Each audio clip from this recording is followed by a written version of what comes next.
Assalamualaikum warahmatullahi taala wabarakatuh dan salam sejahtera kepada seluruh rakyat Malaysia, para pengundi dalam pilihan raya ke-15 ini.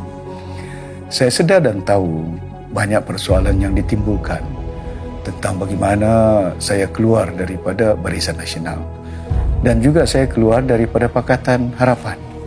Sudah pasti perkara ini mereka putar belitkan sehingga mereka menyatakan bahawa ada lagi gabungan, sama ada warisan dengan Barisan Nasional, sama ada warisan dengan Pakatan Harapan, apatah lagi tidak dengan Perikatan Nasional, apatah lagi tidak dengan GPS. Perkara ini sebenarnya saya telah jelaskan dalam beberapa sesi bicara saya dan ceramah saya. Rentetan daripada apa yang telah berlaku, saya di antara pemimpin yang telah lantang menyuarakan perkara 1MDB kerana ia bertentangan dengan hasrat untuk melahirkan negara kita di landasan yang sebaiknya.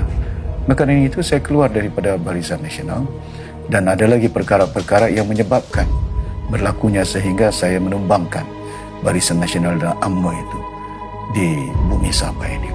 Setelah itu kita bergabung dengan Pakatan Harapan, ya, dengan penuh niat yang ikhlas dan harapan yang begitu tinggi agar dapat dilakukan sebaik mungkin apa yang telah dihasratkan oleh para pengundi daripada wilayah Sabah ini.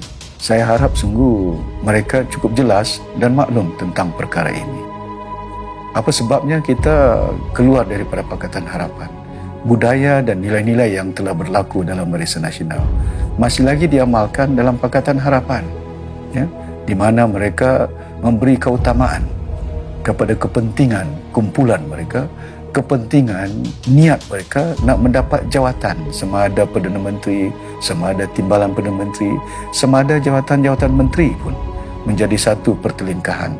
Sehingga berlakulah di mana Pakatan Harapan jatuh, ya, sebagai pemerintah dan Pakatan Harapan pula jatuh oleh kerana ada di antara komponennya, khususnya kumpulan yang dipimpin oleh Datuk Seri Anwar Ibrahim bersama dengan DAP dan Amanah telah menekan kepada waktu itu Perdana Menteri Tun Mahathir untuk melepaskan jawatan secepat mungkin, ya, sehingga timbullah di mana keadaan di mana menentukan bahawa tunggulah selepas APEC ataupun tunggulah selepas waktu yang tertentu. Tapi ada di antara mereka pimpinan-pimpinan dan Pakatan Harapan itu tidak sabar oleh kena keinginan dan nafsu mereka nak mendapat jawatan, sehingga Tun meletak jawatan, menghantar surat kepada Yang di-Pertuan Agong. Di situlah berlaku titik permulaan pergolakan yang berlaku ketidakstabilan politik di negara Malaysia.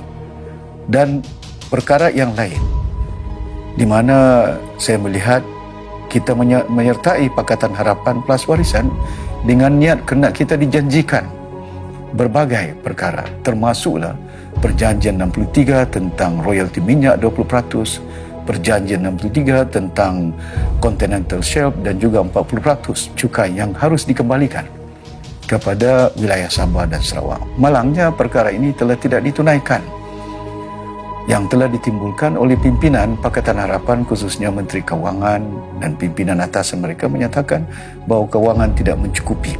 Kita sedar dan tahu memang cukup wang, tapi malangnya oleh kena kemungkinan itu akan meletakkan Sabah sebagai sebuah dan juga Sarawak sebagai sebuah wilayah yang mempunyai kewangan mencukupi untuk membantu rakyat mereka. Maka ini mungkin ada kebimbangan di antara pimpinan-pimpinan daripada pusat itu yang keinginan mereka perkara ini tidak berlaku. Dan selepas itu kita telah menyuarakan di landasan-landasan sepatutnya sehingga hilang kuasa yang ada. Di samping itu kita sedar bahawa bila mana hilang kuasa, Pakatan Harapan khususnya PKR, DAP dan Amanah telah pun menandatangani satu memorandum dengan pihak pembangkang yang dah pun menjadi kerajaan, termasuk Perikatan Nasional, termasuk Barisan Nasional. Mereka menyatakan sokongan mereka supaya tidak ada undi yang tidak percaya diberikan kepada Perdana Menteri yang datangnya dari UMNO walhal UMNO sebagai sebuah parti yang telah pun kalah dalam pilihan raya yang telah lalu. Mana mungkin dalam sistem demokrasi parti yang kalah boleh menjadi pemerintah. Mana mungkin parti yang menang jadi pembangkang di sebuah sistem demokrasi yang kita katakan di negara Malaysia diamalkan. Ini bukan satu sistem demokrasi yang menang menjadi pembangkang, yang kalah menjadi kerajaan. Dan saya yakin perkara ini tidak harus kita langsungkan. Maka dengan itu kita tidak ingin bekerjasama, sama ada dengan Pakatan Harapan, sama ada dengan Barisan Nasional, sama ada dengan Perikatan Nasional. Kita nak lahirkan satu gabungan Borneo Bloc bersama dengan rakyat di negara ini untuk mengubah satu era baru, satu suasana yang baru. Kita namakan New Malaysia, for a better Malaysia. Saya yakin kalau ini dapat kita lahirkan, maka dia akan menimbulkan satu suasana yang harmoni, umatnya berpadu, yang kental, maka mudah untuk kita menarik banyak pelabur kerana ada kestabilan politik yang ada. Kestabilan politik tidak boleh dijamin dengan hanya memberi jawatan. Satu orang YB, ya, bukan hanya menjadi menteri, timbalan menteri jadi duta.